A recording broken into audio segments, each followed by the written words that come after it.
It's hot, open wide from the depths, from the heights. I will bring the sacrifice. With these hands lifted high, hear my song, hear my cry. I will bring the sacrifice. I will bring the sacrifice.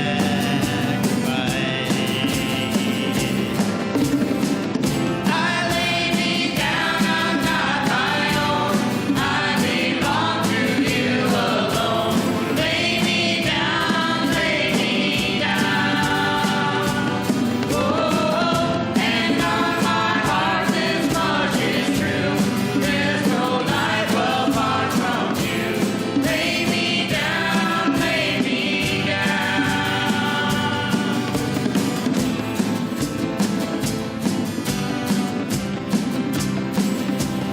Letting go of my pride, giving up all my rights. Take this life and let it shine, shine, shine. Take this life and let it shine. I lay me down, I'm not my own. I belong to you alone. Lay me down, lay me down. Oh, and on my heart this much is true. There's no life apart from you. Lay me down, lay me down. Oh, lay me down, lay me down.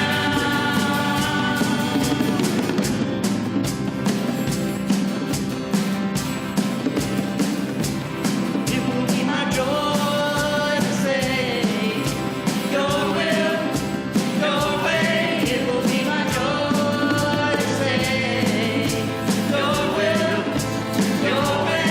It will be my joy to say, your will, your way, always.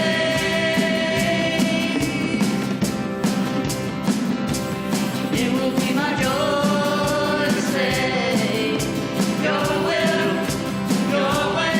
It will be my joy to say, your will, your way. It will be my joy to say, your will, your way, always.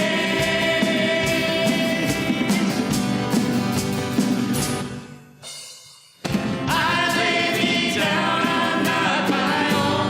I belong to you alone. Lay me down, lay me down. Oh, and on my heart this much is true. There's no life apart from you. Lay me down, lay me down. I lay me down, I'm not my own. I belong to you alone. Lay me down, lay me down. Oh, and on my heart this much is true. There's no life apart from you. Lay me down, lay me down. Oh, lay me down, lay me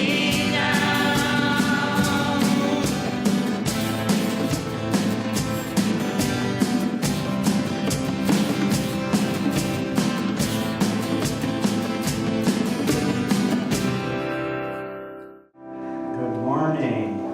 Morning. Did that get the blood flowing? Yep, more fast. Boy, I think I didn't need to wear a grandma happy this morning. It's warm up here. It's warm, warm.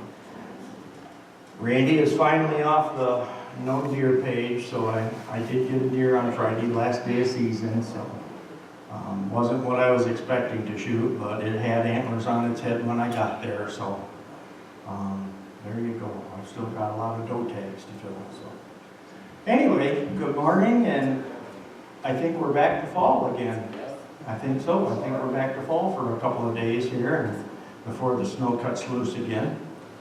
I was really looking forward to that early ice on the lakes. The pond behind the cottage was frozen this weekend, and I thought, good, when it gets to about 2 or 3 inches, I'll be out there. I think it's thawing. I think it's thawing. Sorry. Don't be sorry.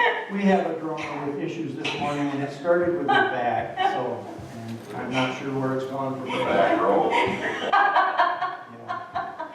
Fun in the backyard church, and we had cat just come through it, yeah. Kit Kat, where? Yeah, just came through underneath the overhang. Oh, I thought it was in the church.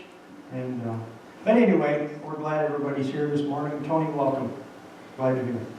And let's just ask the Lord to come join us and be with us this morning. Father, we thank you so graciously for your love, for your kindness, your blessings to us, God. And as we've come together, may you just fill our hearts with love for you. May you bless us in fellowship with each other and love for our common man. And Father, I just pray, God, that we feel the movement of your Spirit this morning as we join. God, as Pastor Bob comes this morning to speak, I just pray for your anointing upon him, God. That you would open our hearts, Father, to receive a message, especially from you for this holiday season, God, that we can share with others. And I just thank you and praise you, God.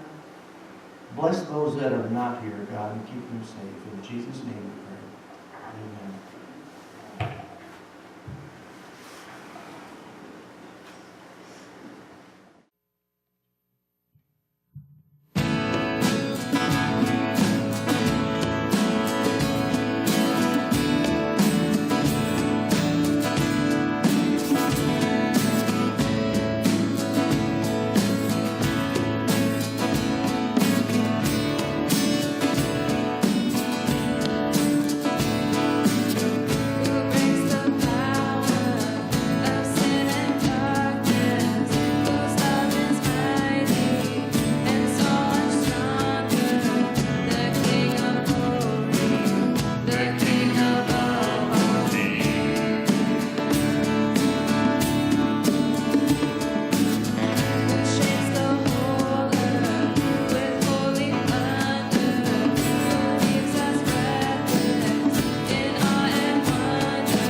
Who am I that the Lord of all the earth would care to know my name, would care to feel my hurt?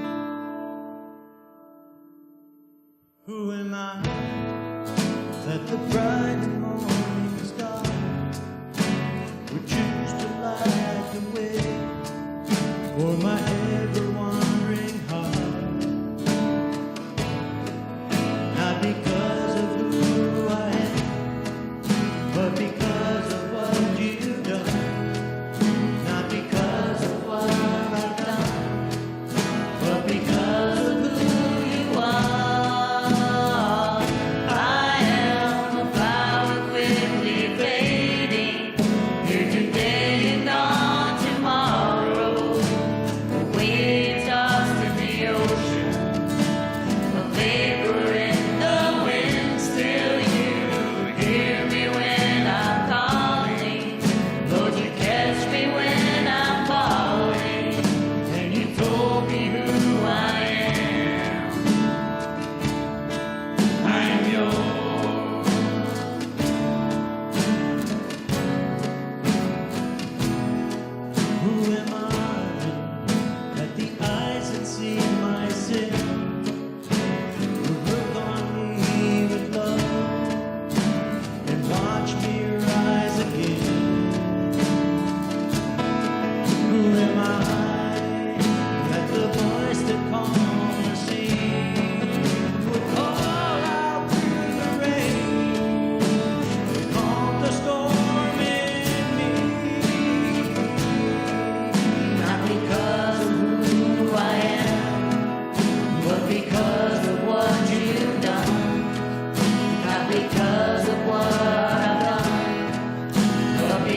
for the hopeless and all those who strayed.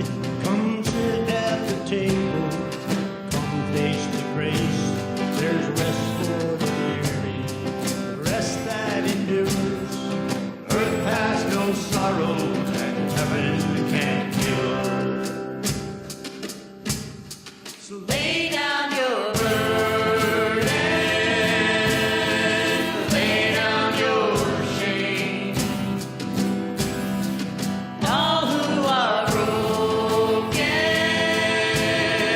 lift up your faith. Oh, wanderer, come home. You're not too far. So lay down your hurt, lay down your heart. Come as you are, come as you are, all in His arms. Come as you are. There's joy for the morning, oh sinner, be still. Earth has no sorrow that heaven can't heal. Earth has no sorrow that heaven can't heal. So lay down your burdens, lay down your shame. All who are broken, lift up your face. Oh, wanderer, come home. You're not too far. So lay down your hurt, lay down your heart. Come as you are, come as you are, come as you are, come as you are. Good morning and Merry Christmas. Yeah. It's not too early for that. I'm Yes, sorry. Christmas music. No, it's not. And we're lighting our Advent candles. And I saw that when Tom walked past this one, he blew it out. Tom walks so fast. You didn't bend over and blow it out? Wind's got a long. No, but I'm gonna next week. Get coal in your stocking. I'm that way. If I see one candle out that should be on, I've got to go light it. So, Randy and Sue won't be here next week. you won't be here next week? Everybody knows, okay. Okay. I say we take a break then. Cool music. So Christmas music next week? No. Yeah, let's do Christmas music. Very good. I Not the like whole it. time. Girls, No, we won't do Christmas the music next yellow week. So. sheet up there has got the list on it for the date. I say we take a break. That's We're gonna do Christmas if you want music. plays, Jesse's gonna it's play it. listed. If you don't, We're all set. We're all good. Thank you. Doesn't mean you guys can't come. Overcome. Yeah. I'm just coming at 9:30. That's right. Get sleep in a little bit. Yes, sir. And don't worry, we won't do Christmas music. Yes, we will. I don't think you're supposed to lie in church. Well, we won't do it, somebody else. I can't get enough Christmas music. I think it's great. Are you that kind? I love it. Yes. Although I have to admit, by December 25th, I'm about worn out. So I've had nothing. It's time to get the tree down. And our tree is up already. It's decorated. Yeah. And Ours usually is, but it's not this year yet. okay. We just like to start early. But boy, I don't like that tree up past first of the year. So. yeah, you know, March rolls around and that tree needs to be. It does. It needs to come down at least by March 1st. I had a professor over at Central that they kept their tree up after Christmas and he would decorate it for Valentine's Day.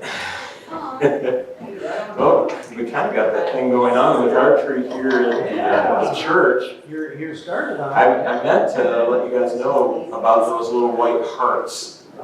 It's not Valentine's Day.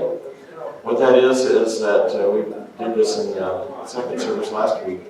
That if you have a friend, a loved one, and you want to pray for that person to come to know the Lord, to receive the gift of salvation, what better time of the year than to receive the gift of salvation?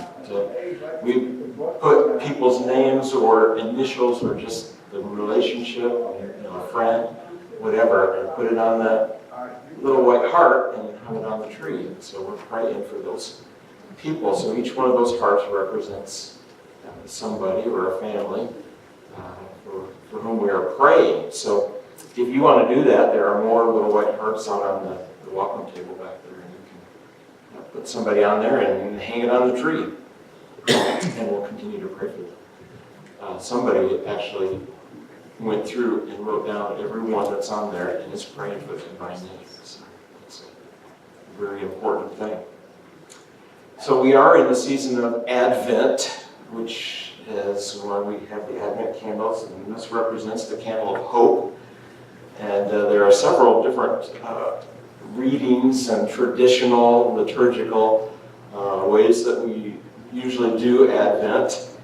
And we are starting out this year. I'm going to be using the posters that the kids did last year. So I don't know if you recognize that poster over there. It's the same as what's on the screen right today. And it will be our theme for today as well. Because traditionally in the liturgical church and the readings that we use, the first Sunday of Advent often points more towards the second coming than it does the first coming. Isn't that interesting? Because a lot of the prophecies in the Old Testament, especially in Isaiah, point to the coming of Christ. Only the prophet didn't really distinguish every time whether he was talking about the first coming or the second coming. In fact, the first reading that I wanted to show you is from Isaiah 64, which you read this and you think, this is not a Christmas type of reading. It says, "Oh, that you would rend the heavens and come down." That's what we're talking about. Advent means a coming down. "That the mountains would tremble before you, as when fire sets twigs ablaze and causes water to boil. Come down and make your name known to your enemies and cause the nations to quake before you." Does that sound like a baby in Bethlehem? It doesn't. So what's going on? Why does the prophet do this? Why does he talk about a child being born and also about this fire and trembling and earthquakes? Well, part of it is because you got to think in terms of how did the prophet look? He's really, let's just imagine this whole front of the church is a timeline. And where's the prophet standing on this timeline, going from back before Christ until the end of time? He's standing way over here. He's looking ahead. And what does he see? He sees, let's say that the manger represents the first coming.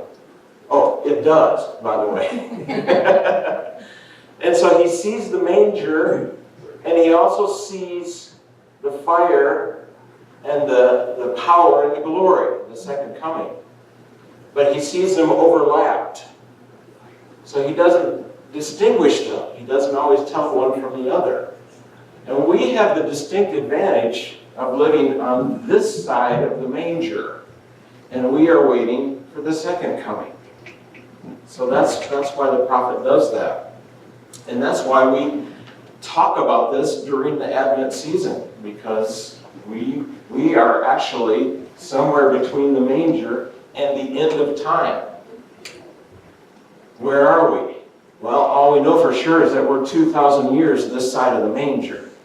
So let's say that this represents about 2,000 years. So when does time end, and when does Jesus come back again? Oh, you don't know? Nobody does. Okay, we're going to talk about that today. We're going to look at an interesting word. Tom loves these deep theological words, right, Tom? These words make you sound smarter than you are, right? So have you heard that with the word eschatology? Have you heard that word? Oh, it's a Does it have fun to do word. with- Does it have to do with makeup? No, it's not. It has nothing to do with Not makeup. cosmetology. No, that's cosmetology, right. Eschatology is the study of end things, the end of all things, the end of time. And so it's just a fun word that makes you sound smarter than you really are. You can walk up to somebody during Christmas season and say, let's discuss the eschatological implications of the first advent of the Christ. I'm gonna do that. You want to try that? You want to practice that with me? Eschatological. Is that a great word or what? Yes, it is. Oh boy, when my professors would use that word in college, I would think, oh man, I am never going to understand this. They're too smart for me. All it means is the end times. Eschatological means it's like, it has to do with end times. And so that's what we're studying. We're going to look at this today. And the idea is that we who stand in the middle have the advantage and the responsibility to look both ways. Before you cross, right? You look both ways.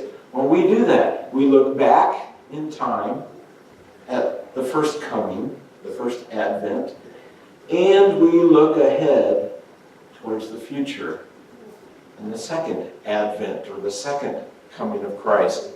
And both of them represent hope, right? The hope of our salvation, but also the hope that God is going to come back and fix everything and do all the things that the prophet talked about, that he would make his enemies known and do all those end time things that we're talking about. So let's look at Mark chapter 13. There it is. I'm losing my notes, but this is what the disciples were trying to deal with, okay? Jesus came as a baby in a manger. And the disciples and all of the people who believed that he was the Messiah had this burning question. But Jesus, what about the other thing that the prophet was telling us about?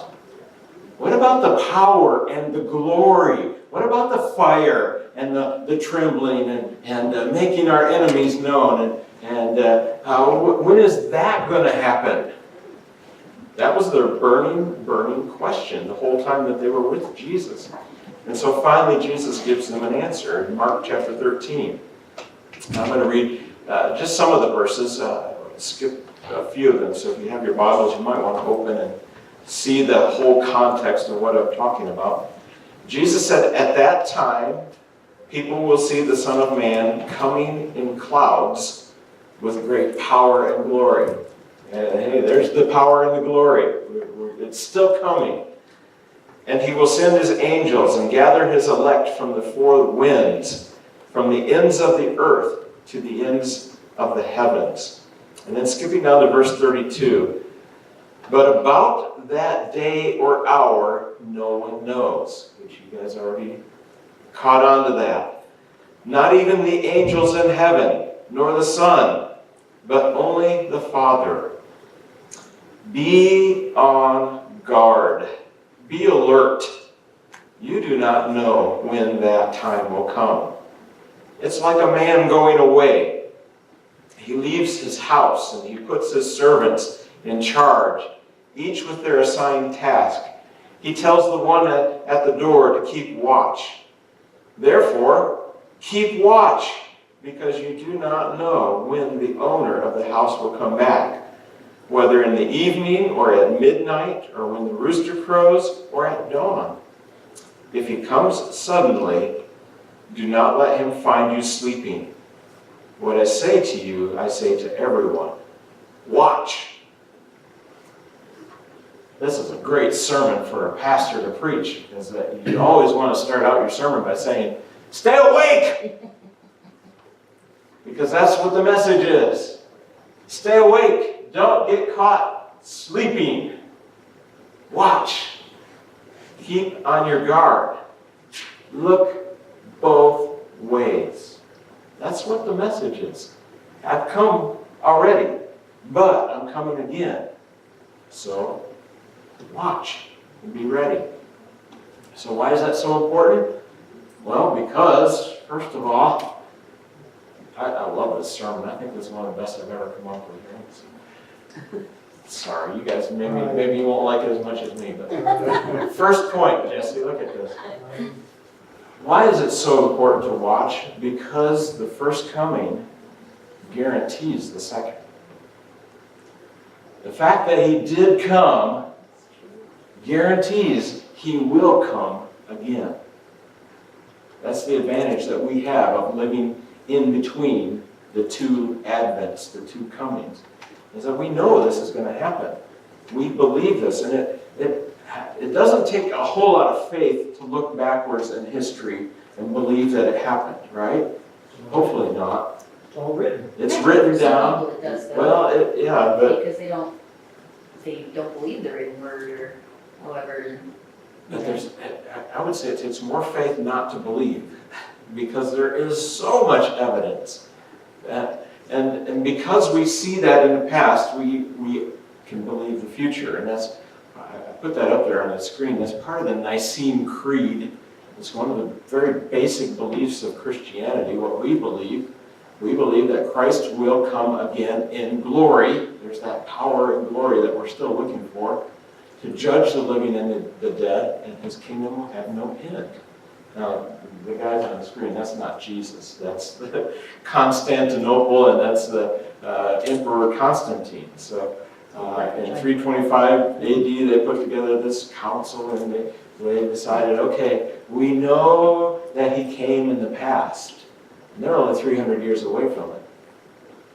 And so we know he's coming again. It doesn't take a whole lot of faith. Now, I think it takes more faith to look at the past and the historical evidence. Let's look at the next slide, Jesse. We're still on the first point.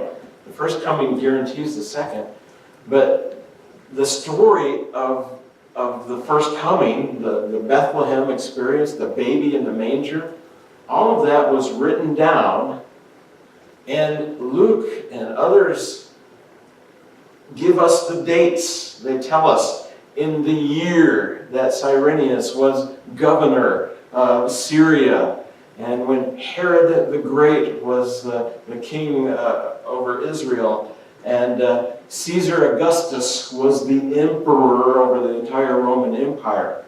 So we can nail down the dates. In fact, Luke and the other writers, Mark, they invite us. You don't believe me? Check it out.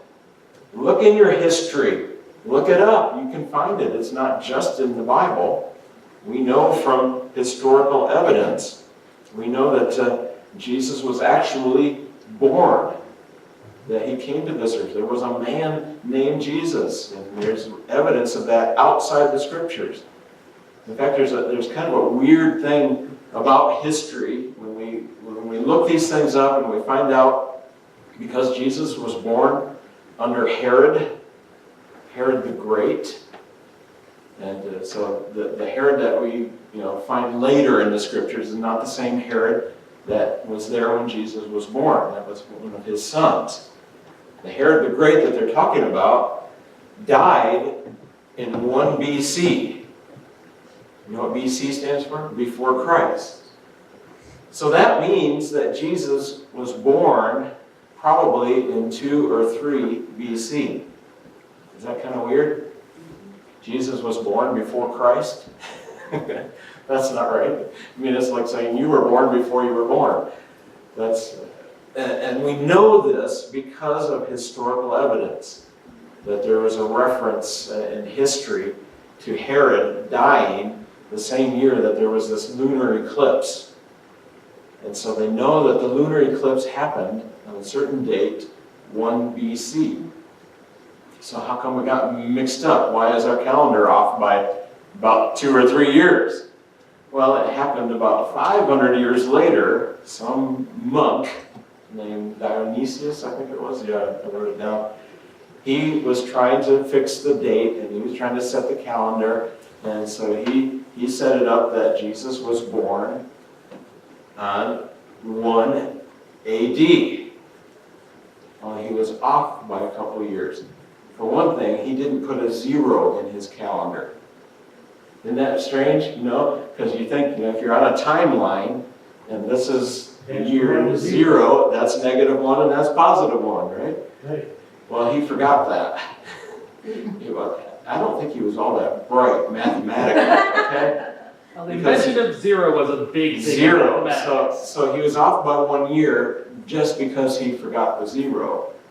And then over 500 years, he messed it up by another year, which you can understand. They didn't have calendars back then. They didn't keep, fixed calendar dates like we do today. So Dionysius in 500 and something tried to set up a calendar, and we got stuck with that calendar. It's the same calendar. Yeah, I think he invented that too. Yeah. So that's just a weird fact of history, and you can look it up. You can find out. Jesus had to have been born 2 or 3 BC. And a very interesting thing is that, I don't know if you've ever went to the planetarium in Muskegon. We went last year to see the Star of Bethlehem show. Very fascinating, because it talks about, the story in Matthew about the star. There it is, right there. See that star up there? And it came, and the wise men followed the star. You know the story in Matthew.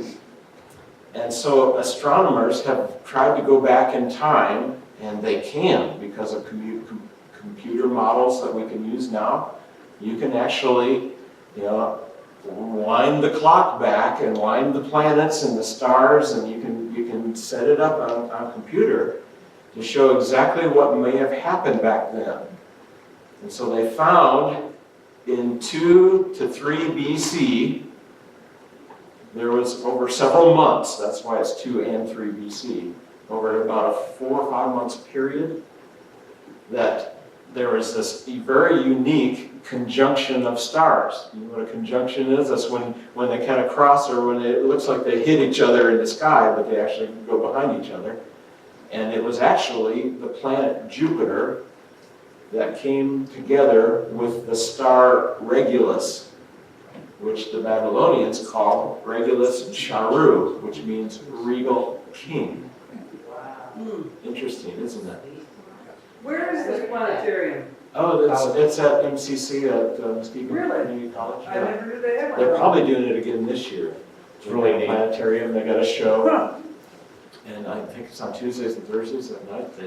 They show this story, and of course they do it from a scientific, secular point of view, and they kind of laugh and say, and that's where we got the idea of the Star of Bethlehem. But it's really fascinating that you can actually find it, that it did happen in history, in astronomy, that there was these conjunction of stars. And they think that over a period of 4 or 5 months, that they actually came together 3 times, which is extremely unique. That never happens. And it's because of the rotation of our planet and our circulation around the sun, that when you're looking at Jupiter and it's moving and we're moving, and because we kind of cross a little bit in space, that it appears that the star is moving from across the sky. And so when it says that the wise men followed the star, and scientists look at that and say, that's silly, you can't follow a star. Well, yeah, actually you can, because Jupiter actually moved across the sky. And then it says until it came to rest over the place where he lay. And so scientists say, again, that's pretty stupid, because the star doesn't stop. Well, actually it did. Because of the way things lined up, and because of our motion of the planets, the star, Jupiter, as it looked like a star going across the sky, it actually came, stopped, and backed up. And stopped again. That's just because of the way it worked, in the way things lined up. They actually have figured that out and have decided that's probably what these wise men saw. It really happened, and you can look it up. So that's just one of the historical facts that point us back to the manger, and because it did happen, we know that Jesus is going to come again. So look both ways. That's what the story is about. Okay, look at the next point. I want to move fast because this is again fascinates me because we know that the first coming happened. We know we're 2,000 years away from it, right? 2000 and what? 18, 17, and then you subtract those 3 years or add those 3 years, maybe it's 2021, we don't know. But we know we're at least 2,000 years away, but we don't know how close we are to the other side. And it's very possible that we are closer to the end than we are to the beginning. Makes sense, doesn't it? If you're on a timeline, and there's a beginning and there's an end, and 2,000 years have gone by, that's why we need to be watching and be ready. It could happen any time now. In fact, it's later than it's ever been. Isn't that interesting? That we could be closer, and it could happen any time now. Jesus could come back. Our human nature kind of deals with this, doesn't it? If you're expecting somebody to show up at a certain time and they don't show up, you start to think, well, I guess they're not coming, right? You know, they're 5 minutes late, they're 10 minutes late, and you're thinking, well, they must have forgot, they can't come, or something happened, so they are not coming. And we tend to look at the second coming of Christ the same way. You think, oh man, it's been 2,000 years, so I guess he's not coming. When the logical truth is just the opposite. When you're expecting somebody to come and they don't come at the same time you expect, the later they are, probably the closer they are to coming. They will actually be there sooner than you think. Am I making You're messing with their minds. making messing with their minds? Well, let me tell you this story. This little boy loved to go to his grandpa's house because his grandfather and his grandma had this grandfather clock. Great big old clock in their living room. And of course it would strike the hours, it would chime. And he loved to count the bongs. You know, bong, bong, bong. He loved to listen and count the bongs, and he would always know what time it was by how many times the clock bonged or chimed. And so one night, he went to bed, and you know how it is, when you're listening to the clock, you don't sleep very good. And so he listened and was listening, and obviously the clock was not working well that night because it bonged 13 times. And so he gets out of bed, he goes running into Grandma and Grandpa's room, and he says, Grandpa, Grandma, it's later than it's ever been before. Because the clock struck 13. Well, that's kind of like where we are today. It's later than it's ever been before. The years behind us are piling up, and we are moving along the timeline. We don't know for sure when the end is or when Jesus will come back. But logically, we're closer than we've ever been before, right? That's all I'm trying to It's the say. same as our ages. Yeah. I mean, I'm closer to not being than I was. Yeah, we all reach that point too. I think there's probably more years behind me than there are ahead of me, right? No. Well, More I don't years know under. for sure. We can't say for sure. That's why I put a question mark on number 2. But, you know, it's very possible, it might even be likely, that we are farther from the manger than we are from the second coming of Christ. We may be closer to that than we are to that. Don't know for sure, but we do know that we are closer than ever. I can say that with confidence and for sure. Now, people have tried to predict this over and over, haven't they? Yeah, this goes back in history. I did some interesting studies on this too. Look at the next slide, Jessie. Okay, I'll give you a chance to read the cartoons because they're fun. The Mayan calendar.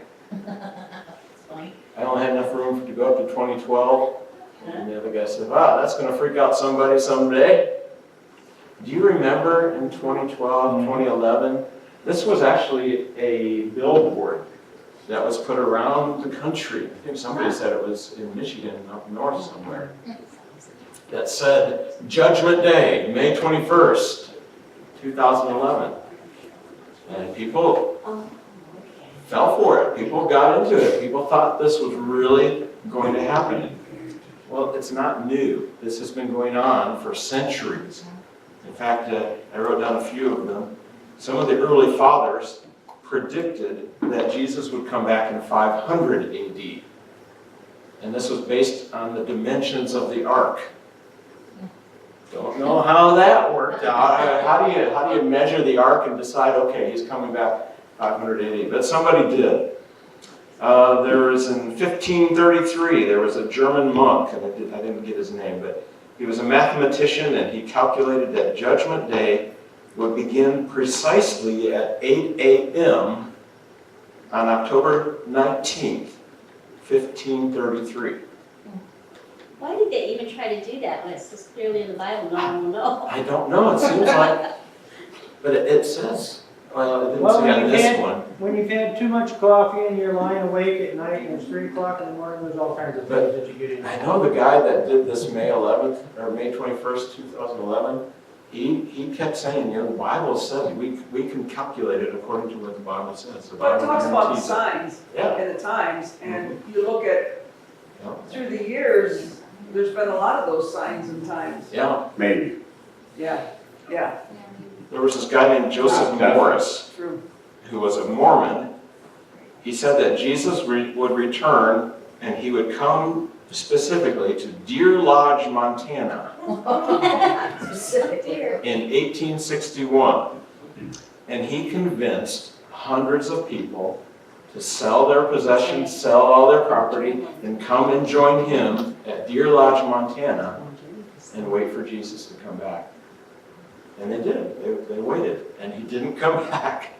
So, I mean, this has been going on for centuries. I remember in the late 20th century, you know, the late 1900s, there were lots of books that were coming out, The Late Great Planet Earth, and there was a lot of interest in eschatology. And this book came out called 88 Reasons Why Jesus Will Come Back in 1988.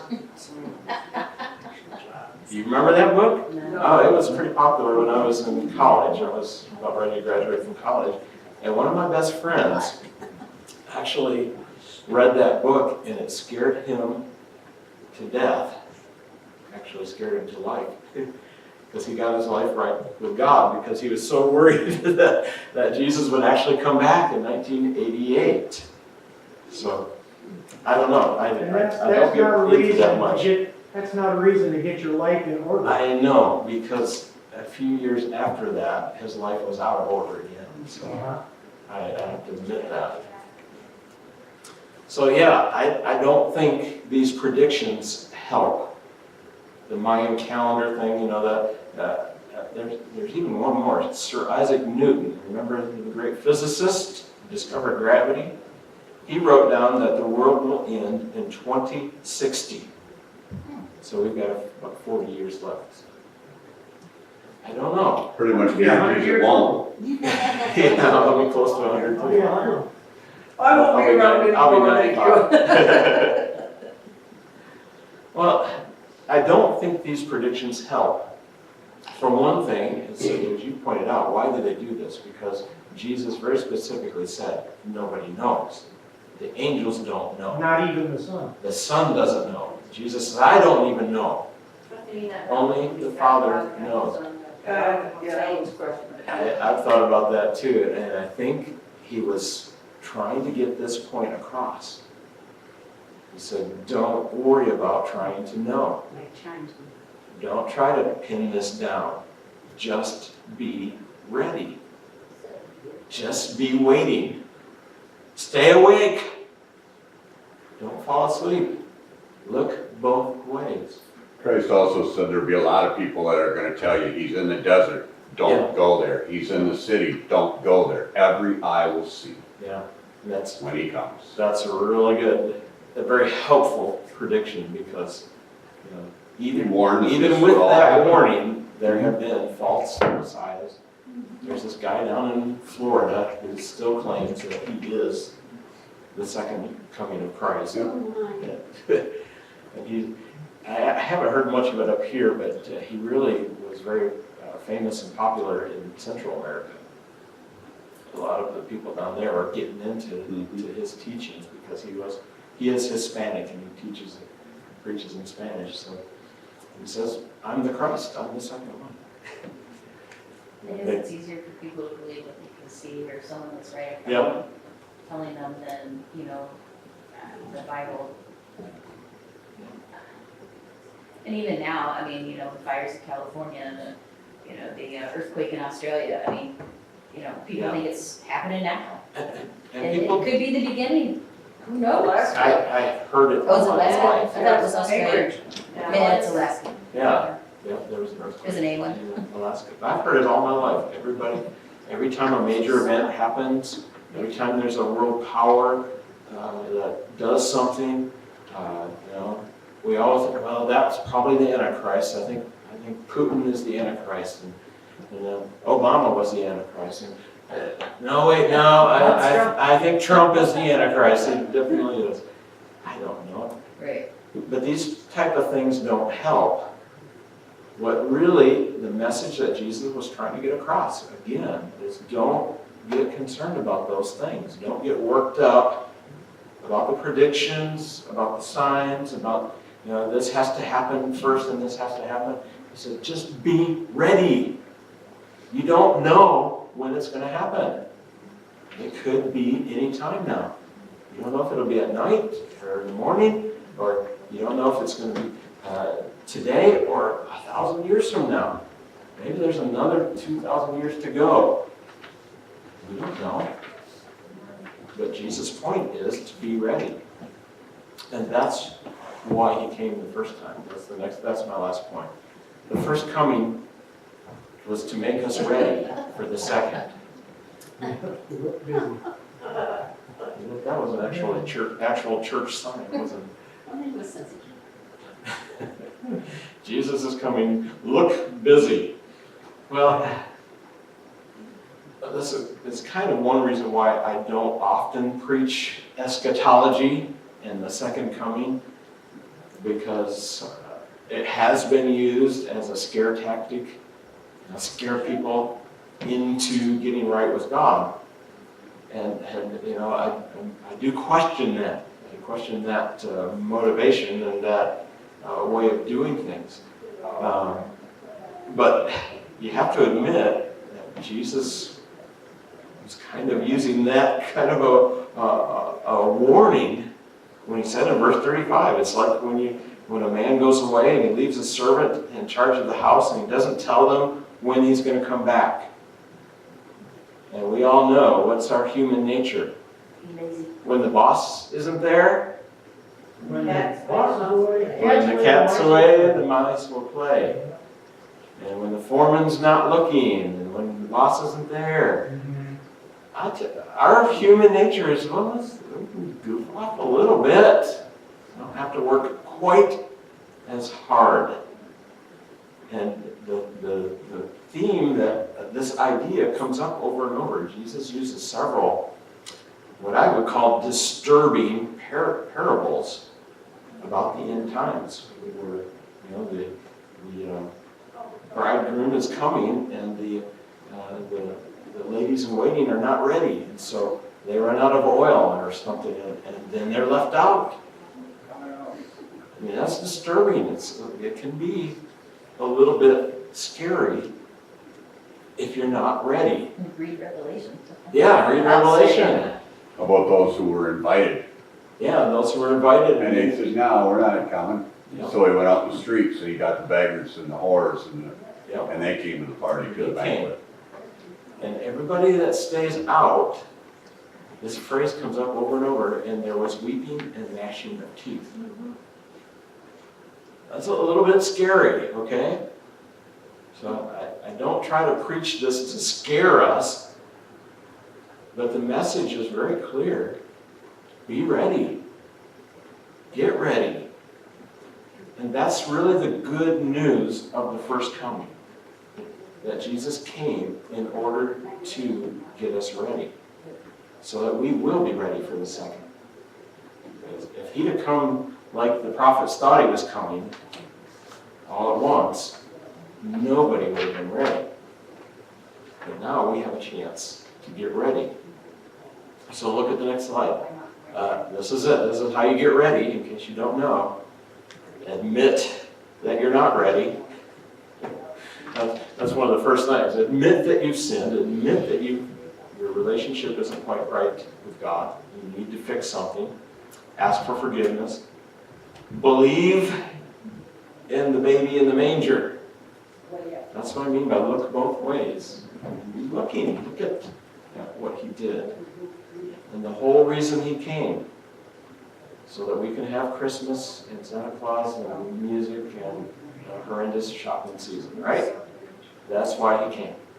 No, he didn't come for the commercialism and all the things that go on at Christmas. He came in order to die on Good Friday. So Christmas is really all about Good Friday and Easter. So that's what we have to believe. Look both ways. And then commit all your ways to him. Commit yourself to him. Make him your Lord of your life. I believe that last point is exactly what this is all about. It's not about scaring somebody into the kingdom. Because what do you do if you're scared? You look busy. Right? Boss is coming. Look busy. Jesus might come today, so I better fix things. I better confess my sins because he might come today. Or sometimes, I don't want to say it sometimes, but a lot of the ways people think is, well, I'll go ahead and sin a little bit right now, but I'll get it fixed before he comes back. Hopefully he won't come in that little stretch of time. But I'll sin today, and then tonight I'll ask for forgiveness, and I'll be okay. That's looking busy. That's trying to play the system. It's like saying, well, I know about when he's coming back, and so I'll be ready. And until then, I'm going to goof off. Well, that's not a relationship with Jesus, maybe in the manger. That's why I put it up there. If you love your boss, you're going to serve him when he's not even there. Probably not very many of you are going to go home and say, well, I really love my boss. But if you love Jesus, you're not worried about, oh, am I ready or am I not ready? You can know this 100% because you're in love with the boss. You're committed to him. You're going to work for him even though he's not there. He is here. And he is coming again. So that's the conclusion, Jesse. I heard a buzzer, but I think we're still a couple minutes early. Okay. Here's the whole message of at least the first Sunday of Advent. Stay awake. Wake up if you fell asleep already. Because the first coming, the baby in the manger, guarantees the second coming. We can look back in history and we know he did come. So we know he's going to come again. And we know that we're at least closer to the second coming than we've ever been before. It still may be farther away, but we don't know. But we do know that his first coming was to get us ready for the second coming.